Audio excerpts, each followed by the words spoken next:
Good afternoon, people. Welcome back to the Just Joe Football Show. I hope you are all doing well. I hope you're all enjoying your Tuesday. The weather's not too cracky. I've been to the gym getting hench and also topping up the tan. Hope you're doing well. Smash me a like on the video, subscribe to the channel, and of course, hit that notification bell. And as well, get your comments in.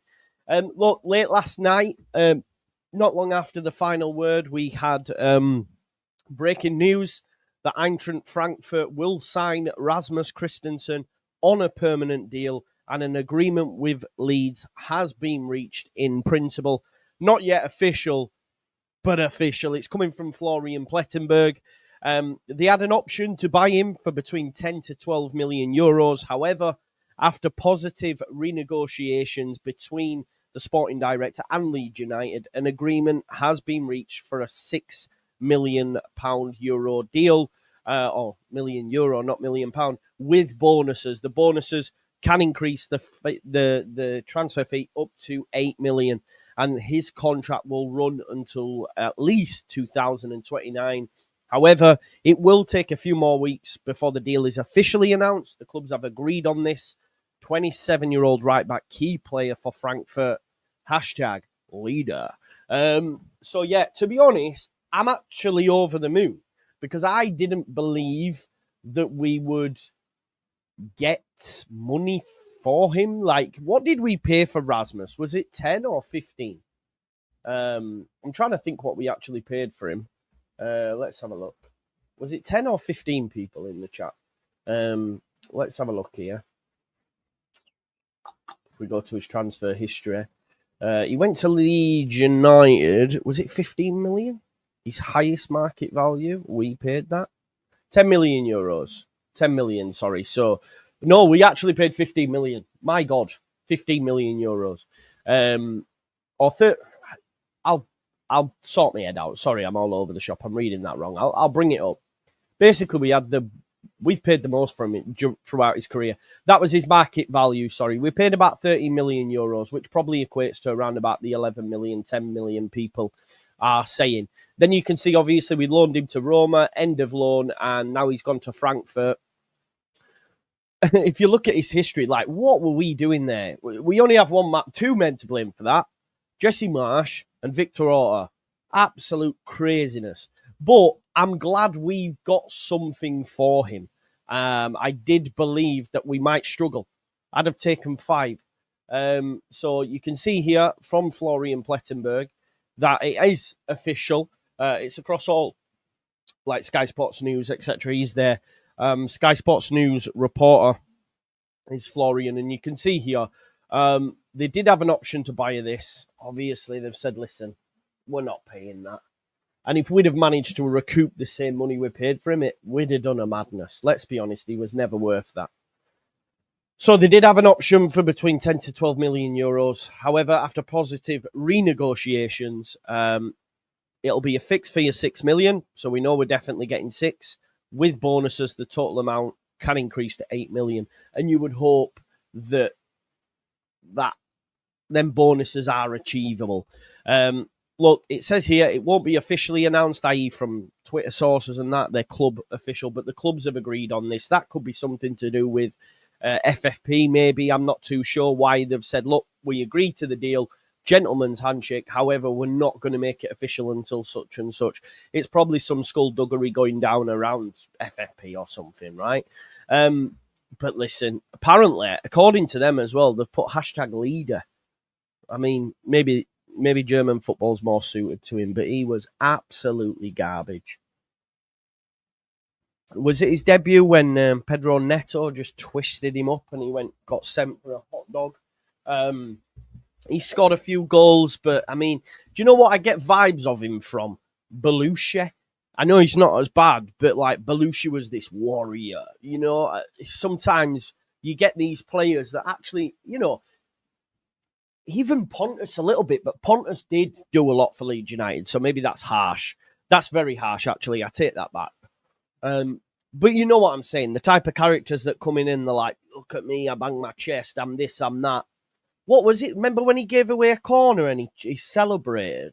Fucking leader. It's all theatrics. It's all drama. He's shit. Arguably, the worst Premier League right back we've ever had. I remember saying it numerous times. Arguably the worst Premier League right back we've ever had. And we paid 11 million for him, English sterling. He's Pontus without the ability to make a tackle. Yeah, that's true. That's true. Listen, he's gone to Germany. He's obviously done well, and we're going to recoup some cash for him. And hopefully, like Tony Mowbray said the other day, that cash is going to be spent wisely when we get to the Premier League, because we need a hell of a lot of additions. If indeed we do get promoted, when we get promoted, we will get promoted. Belushi was better. I remember being at Norwich away when he pinged. Yeah, but he was all right on the ball, passing. Yeah, I didn't. Listen, when he came in, Warrior on his Twitter, and we were like, yeah. They like go down in folklore, don't they? He looked technically really poor, and he was a non-aggressive Viking. Yeah, technically so bad. Really bad. You could see why he was a right back in a system that played down the middle. Do you know what I mean? Just kick it towards goal. That's basically what Jesse's tactics were. Just put it into an area and we'll try counter-press the shit out of you. Just keep it narrow as for minimal width. You can see why he did well as a right back in that, in that kind of system throughout the Red Bull. How he went to Roma, beyond me, and he's obviously doing well in Germany. For him to be able to get this deal done and it get ratified, and I'm over the moon. I didn't expect it, but I'm over the moon with it because he's done now. And to be honest, there's a few still at the club that I wouldn't mind. Like I would class Max Vober as well. I can't wait to see the back of him. If I'm totally honest, he came on at left back, looked all right. I just don't understand. Listen, I've just been listening to a podcast actually with Jamie Carragher and Jamie Carragher and Paul Scholes, the overlap one about injuries and stuff. I just find it mad that Vober. Listen, I know you shouldn't really question a sportsman and all that sort of stuff, but ultimately, he was able to play a full season in the Bundesliga, play during the Euros, and then just not played for us at all. So I just find it a little bit mad. So yeah, I'd like to see the back of him and a few others. To be honest, not many players look good in Jesse's setup. To be fair, Nonto looked good. Rodrigo had his best football under Jesse. That's about it, really, innit? Aronson looked all right for about 5 games at the start of the season, but he got beasted. And listen, he's not been great last few weeks, actually. And I've just put out a little short from last night's final word. Is there a case of playing? This is why we should have added bodies, honestly. Because, look, I'd like to see Pirro in the 10, because I think he's done well there. He has looked decent. So maybe he can give an Aronson a rest that way, but I don't have enough faith in Joseph right now. We should have brought a 10 and we should have brought a 9, I think. Do you know what I mean? How much would I take for Aronson? I'd want 15 million for Aronson. I think you could get 15. Vober, I'm not too sure. I saw someone say Ramazani clears Solomon. What does that mean? What do you mean he's better than? I'm not sure. Big wages in Harrison, Bamford, Vober, Rasmus. Yeah, Bamford. I mean, I think Farker said in the press, didn't he? Stop asking me about him. We didn't get to see it. We only got to see the minutes after. But I think he said, look, I'll tell you when he's good. Hi, Joe, how much do you think we need to spend? A lot of money. And they better do. No, Willie can't play in the 10 in this system. I don't believe, anyway. Not to sufficient quality. Picking it up on the half, turning central spaces on the halfway, turning your man running with it. Nonto, like Andre was saying last night, more one-on-one. He does go lateral, Nonto with the ball, but unless he's standing his fullback, you know what I mean? We don't see him running through central space. If you look at Nonto, he's always going lateral around the box. I think he overplays it at times, so I'm not too sure. But listen, we can have that argument to the cows come home. We've had it all season. The facts are, we know what the facts are. The manager don't fancy it. So regardless of what we say, the manager doesn't fancy that. Fine's not okay though, Joe. Do you know what I mean? I'm not okay with it's fine. I think actually Pirro would look decent in there. There's a conversation on Ramazani as well, which I do appreciate. We probably didn't do it enough yesterday on the final word. He should be getting more time. I agree. Is there a case of, and someone put this in the comments yesterday, is there a case that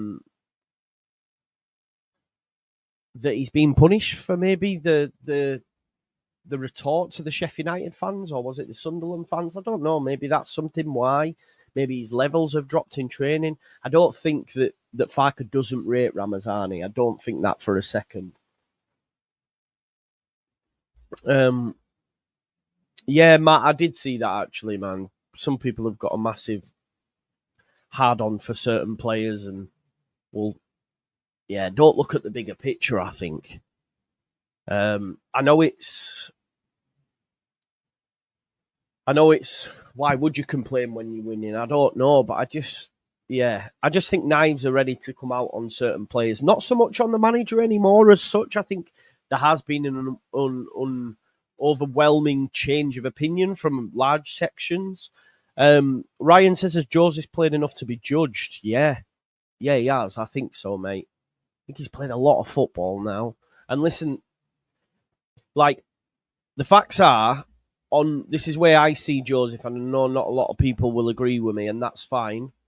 But he's had an opportunity this season, and he's not taking it.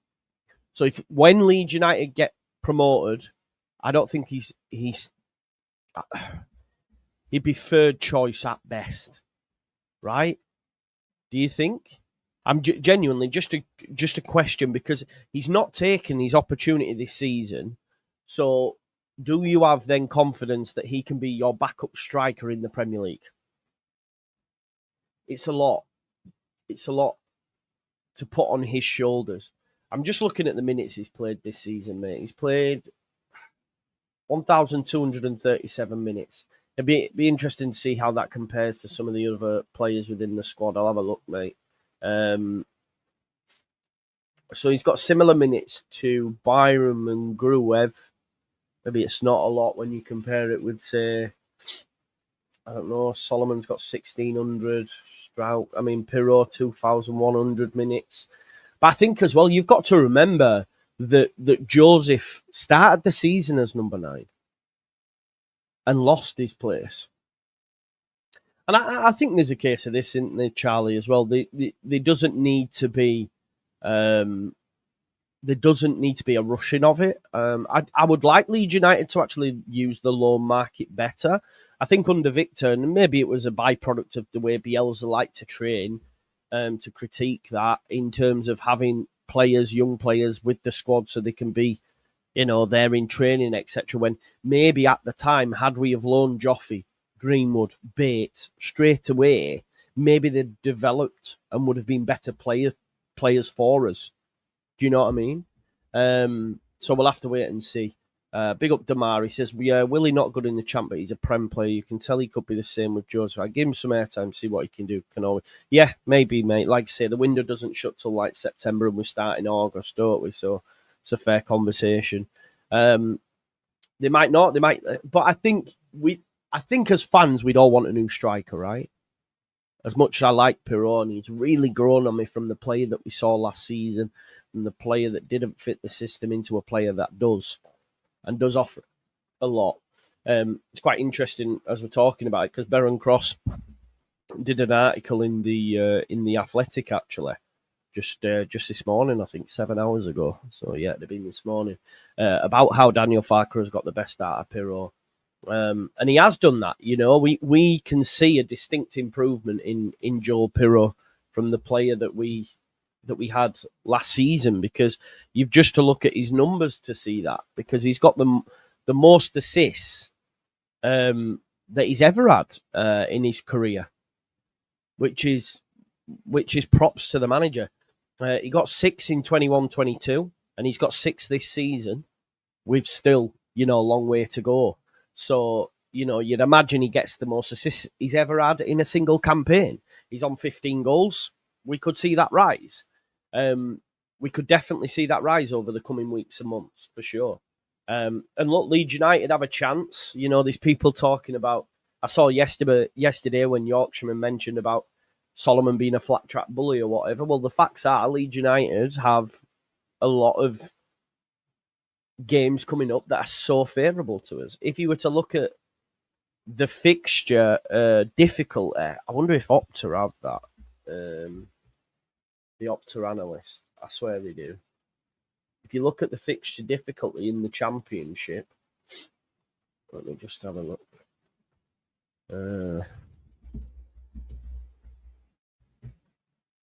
Fixture difficulty checker. EFL, let's have a look. Let's see if this is it. It is. What's that? What's that? Around? Sorry, I'm just. Why is it? Oh, it's still got Sheffield United on there. That's a few weeks ago. That. BRC away. What season's that? BRC away. What would that be? PLA. Not Portsmouth, isn't it? That. Yeah, no, that's from a different season. That. Let me just get this because I don't know why it's showing us that. Unless I'm reading it wrong. It's got Sheffield United at home. So that's way off, isn't it? 1 second.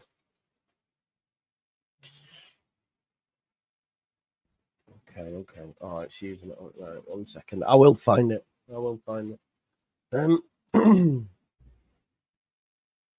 Fixture difficulty, EFL. Okay, let's see what we've got. This might be able to help us. Preparations. Fixture. Oh, I'm not doing that. Fantasy Football Scout is decent, but I'm not logging onto their EFL. Right, okay, where am I? I will find this. Sorry about this. My mic has a weird feedback. Does it? Does it need turning up a little bit? Might be some touching it. Unless it's the dog. I don't know. Sorry, I'm just trying to find as a fixture. No, that's Premier League. I don't want Premier League because it's all looking at it from the FPL. How much are we getting? 6 million fixed, mate. 6 million fixed, and then it can rise up to 8. Right, okay, I've found it on Opta Analyst. Wait there. Other comps. Let's go for English Championship. Fixtures. No, that's not it. Power rankings, is that? I will find it. Bear with me. Fixtures. Why isn't it showing me the fixture difficulty? 1 second. I will find this. Power rankings. Which we're top of course. Expected. Predicted. I mean, I tell you what. I can't find the bloody fixtures. I will get them though. But what I do want to do, like, if you just look at this here, like, this is after the draw as well. Obviously, this is updated 8 hours ago. This, but if you look at Leeds United's expected points, this is the Opta analyst looking at loads of different permutations. If you look at Leeds United's expected points here, we're still on for 99.12. We have an 84% chance of the title and a 97.66% chance of promotion. Through that. So, and a 0% of relegation, obviously, that's not going to happen. But even to get promotion through the playoffs, it's just a low 2%. Just 2%. Yeah, expected first. So, yeah, that's where we're expecting and where we actually are. And I don't know if you saw, Chris Wilder was chatting as well. Chris Wilder was chatting after their game and said, and some might say, well, he's going to say that, but what I will say for Chris Wilder, I think he's quite honest. I think he's quite honest as a manager. And he said a few things after the stalemate against West Brom. And he said, he was asked if they piled pressure on Leeds United. And he says, it's only you guys who ever talk about that sort of thing. I said it a couple of weeks ago when Liverpool drew at Villa. It was a good result. But at the time, everyone, oh, God, everyone's good. Oh, Liverpool are throwing it away. And then Arsenal go and fucking lose to West Ham and draw against Forest and the title's done. And he went on to say that he sees this result for Leeds as a similar scenario and said, you know, there are going to be some tough tests for us to come, meaning Sheffield United. This was one of them. Last season, they had some fabulous results. Obviously, that's after the win at the weekend against QPR. But he said, you know, today we've put one foot in the playoffs. That's what we're talking about. We chucked a team together in the summer. We've got some really good young players who are learning on the job. We've got players who've been brought in and are good assets. We're in a really good place on and off the pitch. So he's praising them, but also in a way said, like, Leeds United, then we're not there. They're done. If that makes sense. Like, and I think a lot of us have allowed ourselves to maybe get a little bit like gassed of the opponents. I mean, if Burnley win tonight, I mean, it'll go into meltdown. Not needed, but it will. But ultimately, with the run of fixtures that we do have, and I'm going to get them up. Oh, I know what we can do, can't we? With the run of fixtures that we have, and I'll just pull this up. Obviously, we've already done our month's predictions, but I do just want to have a look at the fixtures that are around the corner for our opponents, if you like. We'll have a look at them. Just bear with us 1 second. I don't think understandably so though, Damar, but I'm very confident though. That's what I mean. I know people will do that, but yeah, I'm gonna look at them all, mate. I'll look at them all, Andy. We'll look at our fixtures for sure. Right, okay. So I'm gonna share my screen and we'll just look at Leeds United first and foremost. Yeah. There's a lot open, so I might be lagging a little bit. But if we look at Leeds United here, yeah, you would fancy us in these next four, on paper at least, to get maximum points. Now, of course, we might drop some. We might drop some at home against Millwall. I think we'll actually beat them.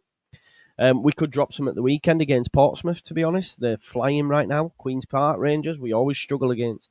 There'll be many twists and turns in terms of Leeds United results or fixtures over the coming weeks. Even moving into April, Middlesbrough will be tough. Preston, draw specialists. But you've got to look, maybe away at Oxford, that could be a problem. But the rest, I'm quite confident of. Stoke at home, Bristol at home. We have a great record against Bristol. Luton have been terrible. Then you move on to Plymouth, right? We have a very, very favourable run of fixtures. Now, if we were to compare that with Burnley play Cardiff tonight away. We'll see what they bring. They've then got Luton. They've then got to play West Brom. Let's see what they do against West Brom. That won't be an easy game. They're away at Swansea and at home against Bristol City. I actually think they could get maximum points from this, yeah? Then we move into April and they have to play Coventry away. They have to play Norwich City.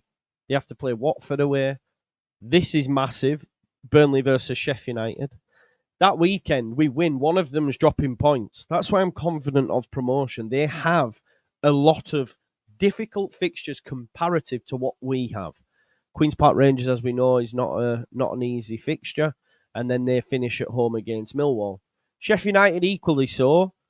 Preston won't be easy. You got the Heckingbottom factor as well.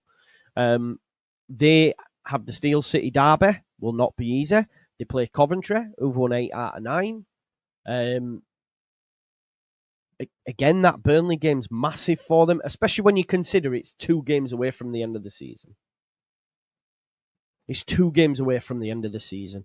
So after that, say if they draw or one of them loses, it's massive. If one of them gains 3 points, then we're looking at it and say, well, they've now dropped points and we've got 2 games. I would hope we're home and hosed by then, to be honest. And I'm still confident we will be. A draw against West Brom isn't a bad result, as Chris Wilder said himself. Just like Liverpool's draw against Aston Villa wasn't a bad result. And I think we'll look, and again, when you consider the run that we've had, you know, we were due a,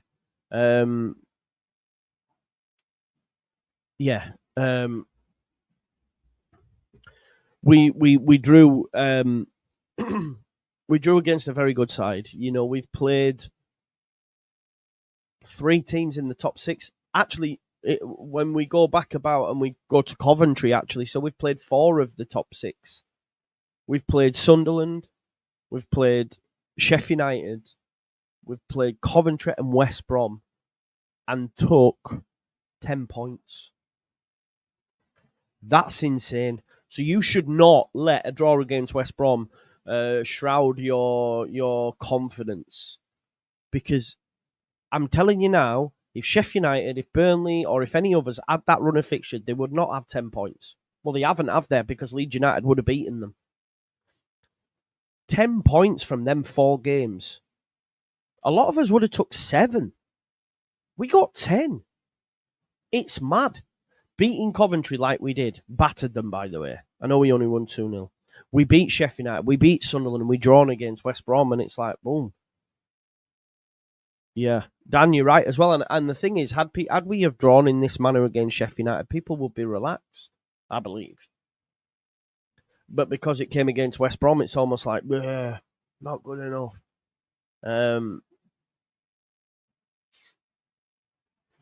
Yeah. Yeah, definitely. This is true, Mr. Dodo. This is so true, man. I honestly think it is. If you'd have told me, if you'd have said to me, you're going to play 4 of the top 6, and you're in the top 6, so you're basically playing all of them bar 1. Actually, you can throw Burnley in there. You can throw Burnley in there because we played them before the start of the month, right? So in a month and a half, we've played 5 of the top 6 and not lost. Not lost. And we've won 3 and drawn 2. That's insane.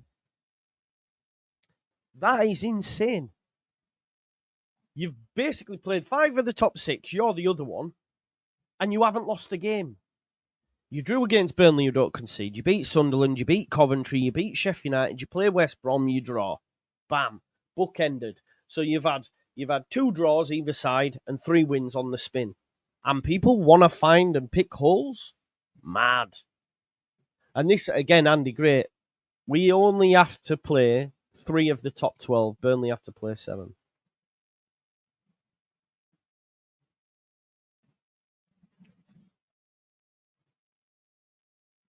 Yeah, man. Someone help me. They said 2 weeks ago we were 2 points ahead of Sheffield United. 2 weeks on, we're 3 points. There you go. It's getting bigger, not shorter, isn't it? And Leeds United have played 5 of the top 6 and not been beat. That's insane. That's good. That's good. And we'll be all right. You know, Sunday is not going to be easy. Sunday is not going to be easy. There may be a certain element of pressure going into it. Obviously, Burnley play tonight.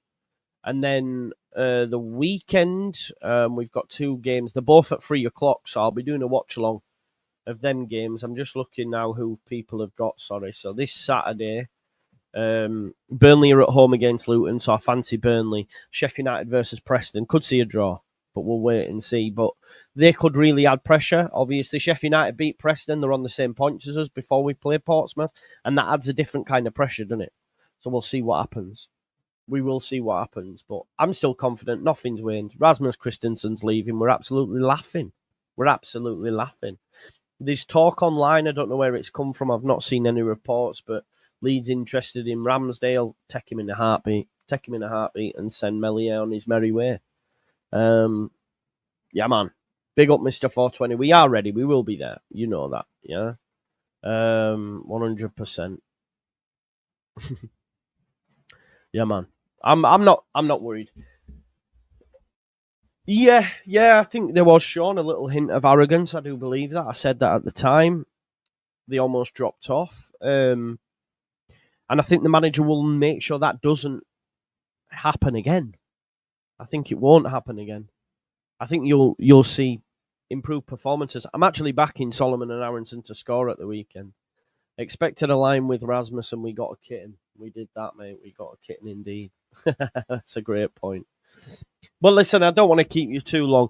I'm not going to do a watch along tonight because I've got my son and it kicks off at 7:45, I think, and I'm picking him up at about that time, and I don't want to like keep people late and all that sort of stuff. But I might do a reaction if they lose. We'll see, or maybe even if they win, because obviously I might need to calm some ears down. But thanks as always for tuning into the show. Smash me a like on the video, subscribe to the channel, follow on TikTok, and all that. He's got Damar, he's got school the next day, otherwise I would, bro. We have Tim, don't worry, we're going up.